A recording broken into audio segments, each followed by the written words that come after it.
Sebab pula dah buka tadi. Ni beza dia.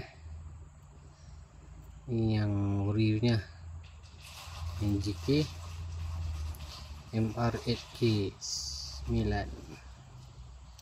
Ni yang barunya. Saiz sama